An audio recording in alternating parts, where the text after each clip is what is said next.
Tip FM's Tip Today. With Slattery's Garage, puck on. It's time to change. Test drive the award-winning range of Peugeot hybrids and fully electric vehicles at Slattery's Garage today. See slatterysgarage.ie. And you're welcome back to Tip Today. Now we're back into that routine this week, and it can be hard to get back into the swing of things. But when it comes to sleep routines, especially for babies, after a couple of weeks of late nights and disturbance and all of that, what should we be looking to? Well, Caroline Marr is a baby sleep expert, and she's been with us before on the programme. I'm delighted to say she joins me now as well. Happy New Year to you, Caroline. Many happy returns on to you and all your listeners. Thank you very much indeed. Babies, of course, their routine has been disturbed over Christmas as well, hasn't it? I feel most of the time it will have been disturbed, simply because most families are either have one or two working parents. You know, you're going to spend time with grandparents, family members, you might have travelled, and everything is a little bit off kilter and overwhelming, I think. You know, if we as adults you get to Stevens's Day and you're like, Christ, I'm burnt out of this already. Yeah. You know, and then like we look at a child or a baby, you know, and they've gotten 15 new presents. Like, they're just losing the plot, and they want to play with the toilet roll holder or the box because they cannot. Is that like sensory overload? Overload, is complete, it? Yeah. Sensory overload. And, you know, like, if I come in and give you, 15 bottles of something, whether it's water or something else, whatever, but by the time you get to the second taste or the third taste, you're like, okay, I'm done here, you know. That's a great analogy, yeah. You know, and you can't. Kids just, like, they go into meltdown. You know, we can say, you know what, I'm done with this, I'll come back to it later. But when a baby or a child is in the midst of this mayhem, say on Christmas morning, which is all lovely and exciting for 20 minutes, but like an hour into it, and they just, they can have a tantrum, they can have a meltdown, they can just leave the whole lot behind and find the box. Yeah, and of course you have visitors coming and going as well, and they all want jurisdiction over the child, and they're hugging the child, they're handing it to somebody else, and of course this is all disturbing.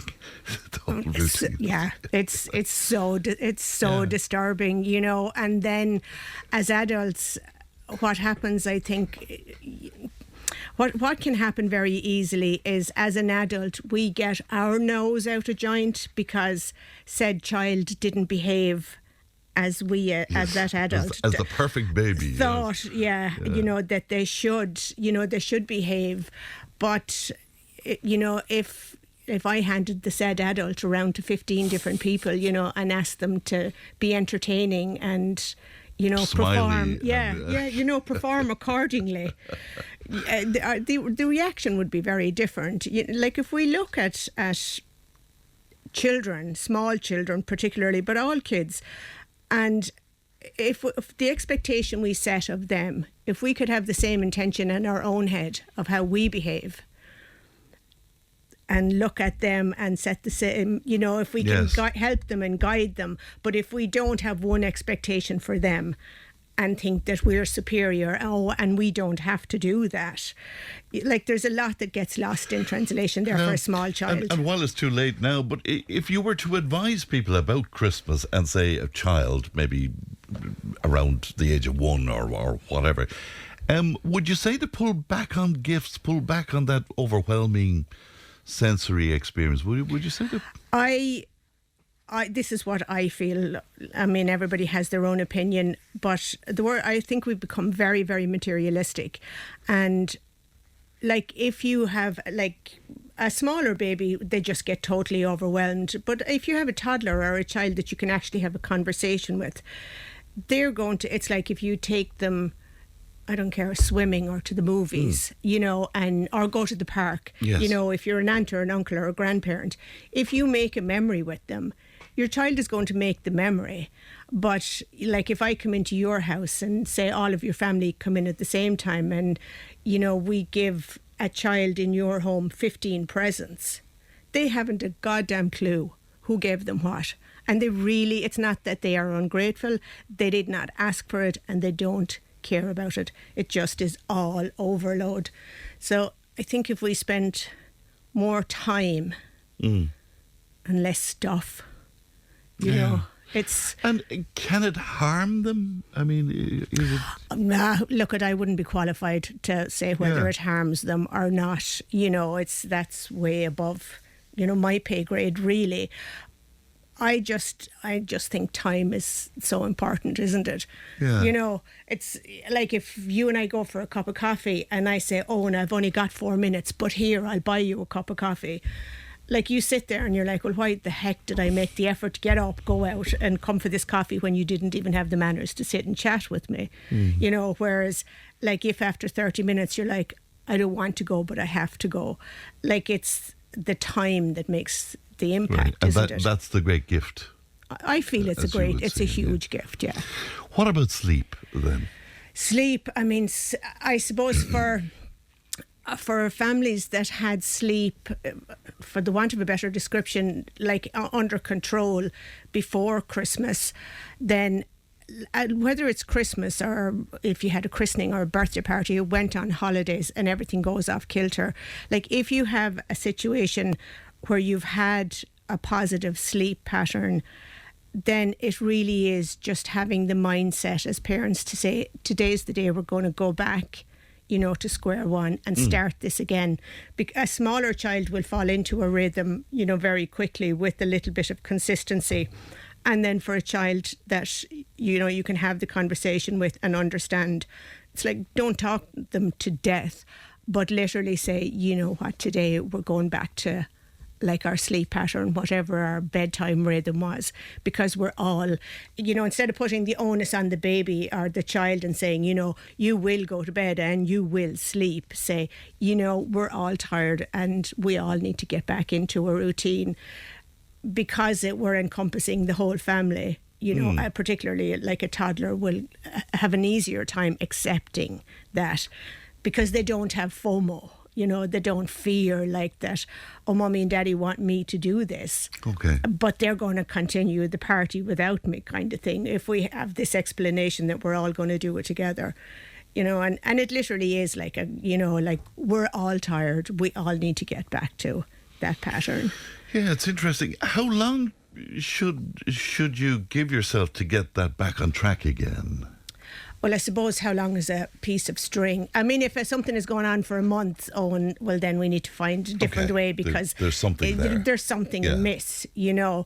But, like, realistically,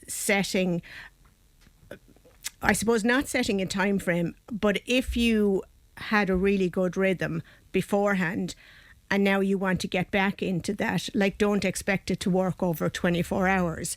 But if every day you get up and you've made a small step forward, like within a week or 10 days, if you can continue to take small steps within that period of time, you're going to find a pattern again, right? Where it's not this constant fight. But if it goes on for longer than a week or 10 days, then we probably need to make some small adjustments to what we're doing. Of course. Often, I mean, they have, from a very early age, they have this ability to play the parents, though. Have you to be careful about that? Where do you draw that line? I mean, do you let them be a little bit upset and let them, you know, where do you draw the line there? I look at everybody. People are, I suppose, clients that work with me will work with me because I work in a particular way, and then you can have somebody else that has completely different ideas. Sure, yeah. I think, like, when you begin a pattern, if you feed into it, and for a child it's not bad behaviour, they're just dysregulated, you know, that they can't, because we have changed the pattern for, say, the 2 weeks over Christmas. They need to learn, we need to kind of coach them along that they can get back into a better pattern, but somewhere along the line you're going to have tears. Yes. You know, you just are. And what do you do? Do you allow that to happen? Or do you react to that immediately, or do you hold back? Or? For me, crying is, like, laughing is an emotion, and we would never, ever tell our child to stop laughing. And crying is another emotion, and not allowing your child to have time. Like, we don't want to leave a child abandoned or hysterical anywhere. But if a child just needs to whinge and whine and get some distress out of their system and then be able to go to sleep, we can't tell them to stop crying, Yes. Like in this world that we live in, it's like if you see a little while ago I saw a couple in the park and their little boy, and I think it was a granddad and his son, and lovely dynamic of family. But the little boy had cried, and the granddad had said to him, big boys don't cry, big boys don't cry. Ouch. And the granddad was doing it through love. Yes, of course. Yeah. But when I was looking at it, I was like, oh Christ, that poor child. Because, look at the world that we live in. Yes. It's the wrong message, isn't it? It really well, is, it's an emotion. Crying is an emotion. And we as adults, most of us will cry at some time or other. And you need that emotional release. And there's a difference between crying and just walking away and not taking care of your child. You have to find the balance, but sometimes allowing your child a little bit of time to regulate and have that cry, and then you can figure out. I read a piece over the weekend, and I was really intrigued about it, and I'd love your opinion on it. It was about a baby who appeared to be having night terrors. It was a very, very young baby. Would you have come across that in your own experience? Night terrors usually don't start in a young baby. Like a baby will... The description was the baby appeared to be distressed in her sleep. But the baby was asleep? Yes. Yeah. Right. And if the baby is asleep, and even if they're mooching around in their cot or, trying to find they may have been teething where they have a little bit of discomfort, but because they have a sleep pattern, they're sleeping through this discomfort. Yes. Or maybe they were in the park and somebody took their ball and they're processing it whilst they're asleep because they're tired. But for a baby that's crying, obviously if your child is really distressed, they're going to wake up. Okay. Right. If, they are going to wake up.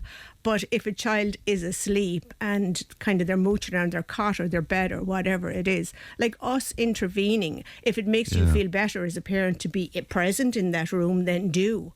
But picking your child up and taking them out of that. Yeah, the advice you're given is almost identical to the advice that was given in the problem page, which was amazing, because I couldn't help but comment at it from the angle, God, the child is distressed and asleep, the poor pet and all of that. But you're saying to me, no, not necessarily at all. Well, if your child needs you, you'll recognise this, Owen. If your child needs you, they're going to call you and say, hey, Dad. Yeah. And if they cannot speak, a small baby, if they're fed and their nappy is dry and they're warm and they're in a safe space, if they wake up and they're uncomfortable, they're not going to say, hey, Dad, but they're going to call you. They have wonderful lungs. Right. Yes, they do indeed. So final piece of advice then, if you're trying to get the baby back into the routine, what do you say then? For a family that have had a rhythm, say pre-Christmas, wherever you started, look at that rhythm and begin to put it back into action. If you have a toddler, have that quick conversation at dinner time, tonight we're gonna, everybody's gonna go to bed, and just preset their little brain that, we're not having a disco when we go into the bedroom. Right. Kind of setting that calm space in the bedroom and, helping everybody find a rhythm. If you hadn't that routine, or maybe hadn't it completely nailed down, you can start, I guess, can't you? Well, you can always start. Yeah. So you start. Parents start when some babies are younger. Sometimes parents will come to me when their child is a toddler. You only can start as a parent when you are physically and mentally ready. And unfortunately, that usually comes to the stage where you wake up one day and said, I literally cannot do this nonsense anymore. I need help. Right. And that's when they ring you. Oh, yes. Nobody ever calls me and said, our life is wonderful, Owen, let's make it a little bit better. Because you can't help it. You don't need to help a family when they're in a happy and perfect situation. Of course, yeah. If people want to talk to you, Caroline, and get some advice and maybe come and meet you, how can they do that? I suppose my main, the way I mainly promote myself is through Instagram. Yes. And it's my name, Caroline Maher, and that's MEAGHER. And yeah, I mean, that's the biggest way to contact. Okay. You know, and from there, then, you know, I'll give out the phone number and you make, you know, a consultation and you take it from there. Very great. Small steps, Owen, like nothing is done in 24 hours. It really is steps according to each family's ability. All right, so Caroline Maher, that's Meagher on Instagram. Caroline, good to see you again. Thanks very much indeed. Thank you so much, We'll take a Owen. break. Back with more. Tip FM's Tip Today. With Slattery's Garage, puck on. It's time to change. Test drive the award-winning range of Peugeot hybrids and fully electric vehicles at Slattery's Garage today. See slatterysgarage.ie.